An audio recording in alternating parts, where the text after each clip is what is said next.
खबर शामिल करते हैं शहर कायद से, जहां कराची से हमारे नुमाइंदे जावेद महमूद और आइन की रिपोर्ट के मुताबिक चेयरमैन कोरंगी टाउन मोहम्मद नईम शेख ने यूसी 9 में जारी प्योर फ्लोरिंग के काम का जायजा लिया। इस मौके पर इनके हमरा पीपल्स यूथ PS 95 के सदर Waqar Lodhi, focal person UC 9 Idrees Sheikh, Zafar Khaim Khani, focal person UC 2 Irfan Ghani, TMC Korangi के अफसरान और दीगर भी मौजूद थे।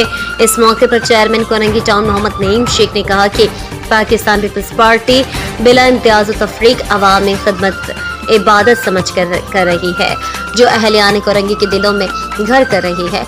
कोरंगी टाउन में तरक्याती काम तेजी से जारी हैं। उन्होंने मौके पर मौजूद ठेकेदार को हिदायत जारी की है कि प्योर ब्लॉक की अंजाम दही में किसी किस्म की गफलत लापरवाही न बरती जाए और काम मयारी होना चाहिए। उन्होंने मजीद कहा कि कोरंगी टाउन में सड़कों, सीवरेज और पानी का निज़ाम जल्द बेहतर करने में दिन रात मसरूफ़ अमल है, जिससे कोरंगी टाउन की आवाम को बल्दियाती सहूलत में असर आएगी और मसाइल से निजात मिलेगी। चेयरमैन कोरंगी टाउन मोहम्मद नईम शेख को अहले इलाका की जानिब से तरक्याती काम करवाने पर खराज तहसीन पेश किया।